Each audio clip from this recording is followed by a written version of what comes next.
আপনি যেহেতু জানেন যে এই অপারেশনে আমি সেখানে মুখ্য ভূমিকা পালন করেছিলাম চিটাগংয়ের যে দায়িত্বে থাকাকালীন সময়। তার পরবর্তী সময়ে র্যাব এবং পুলিশের দুটো বিশেষ ক্যাম্প সেখানে কার্যক্রম পরিচালনা করছে এবং তারা ঠিকঠাক মতো দায়িত্ব পালন করছে, এ বিষয়ে কোনো সন্দেহ নেই। আপনি যেটা বলেন র্যাবের ক্যাম্পে আসলে হামলা হয়নি, আমাদের একটা বিশেষ ক্যাম্প, নতুন একটা ক্যাম্প তৈরি করে আমরা সেখানে পরবর্তী সময় সেটেল করার জন্য যাওয়ার উদ্যোগ গ্রহণ করেছিলাম, সেইখানে তারা হামলা করেছে।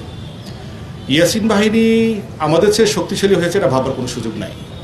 তারা অতর্কিত কাজটা করেছে এবং আমার মনে হয় আমাদের কিছুটা দুর্বলতা ছিল, এটা অস্বীকার করার উপায় নেই। আমরা হয়তো তাদের কার্যক্রমটা সেই লেভেলের মনিটরিংটা করতে পারিনি, তবে আমাদেরকে ওভারপাওয়ার করার মতো শক্তি তাদের নাই, এটা তারা নিশ্চিতভাবে জানে। তো কালকে গত রাতেই যে ঘটনাটা ঘটিয়েছে এটা আমাদের কিছু অসাবধানতাবশত ঘটেছে, কথা ঠিক।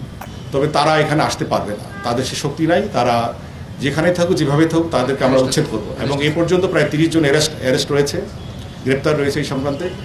এবং আপনারা নিশ্চিত থাকতে পারেন তারা কোনোভাবে সেখানে ঢুকতে পারবে না, কোনো শক্তি নাই সেখানে নতুন করে আর ঢুকবে। আমরা তাদেরকে তাড়িয়ে দিয়েছি, তারা তাড়ানো অবস্থাতেই থাকবে, তারা ঢুকবার কোনো সুযোগ সেখানে পাবে না। আমি তো নিরাপত্তা ব্যবস্থার কোনো থ্রেট দেখছি না। আমি তো আল্লাহর রহমতে, আপনাদের আল্লাহর রহমত যে আমরা কোনো রকমের থ্রেট বোধ করছি না। নিরাপত্তা তো প্রয়োজন নাই, এত জায়গা তো আমরা তো সারা জীবন ঈদের নামাজে তো কেন এত নিরাপত্তা? এত নিরাপত্তা তো সারা দেশের সমস্ত জায়গায় সব জামাতে তো দেওয়া সম্ভব না।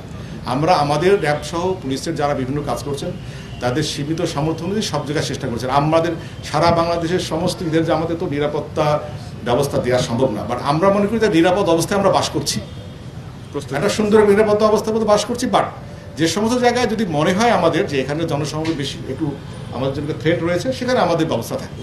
তো আমরা আশা করি আমরা সবাই মিলে চেষ্টা করব যাতে নিরাপদে আমরা আমাদের ঈদের জামাত এগুলো শেষ করতে পারি। আমরা তো এটা খুবই প্রত্যাশিত আমাদের সবার কাছে।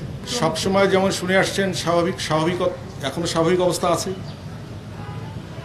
এই স্বাভাবিকতা আমাদের সকলের কাছে প্রত্যাশিত। আমরা চাই এই স্বাভাবিকতাটুকু থাকুক। আমরা এখন পর্যন্ত এমন কোনো থ্রেট অনুভব করিনি, বাট আমরা থ্রেট অনুভব না করলেও আমাদের নিজস্ব যে কার্যক্রম থাকে, বিশেষ ব্যবস্থা, সেটা আমাদের আছে। তো আমি মনে করি না কোনো থ্রেট আছে, সুতরাং বিশেষ এরপরে আর কোনো দরকার আছে বলে আমি মনে করছি এখন পর্যন্ত। সাধারণত এই সময় আপনি যেও জানেন যে ঘরমুখ মানুষ সব দেশে চলে যাওয়ার কারণে কিছু শহরের মধ্যে জনসংখ্যা কমে যায় এবং কিছু চুরি ছিনতাইয়ের ঘটনা বেড়ে যায়, শিথিল চুরির মতো ঘটনা ঘটে। এই জন্য আমাদের অন্যান্যবারের চেয়েও এবার আমাদের বেশি পেট্রোল টিমগুলো কাজ করবে দিনে এবং রাতে, এবং গোয়েন্দা কার্যক্রম অব্যাহত থাকবে। সর্বোপরি যদি কোনো ঘটনা ঘটার সম্ভাবনা থাকে, সেক্ষেত্রে আমাদের কন্ট্রোল রুম সহ আমাদের 999 যোগাযোগ করেও এই ক্ষেত্রে সহযোগিতা সাধারণ মানুষ পেতে পারে। আমরা যে কোনো সময় এই সমস্ত ক্ষেত্রে রেসপন্স করতে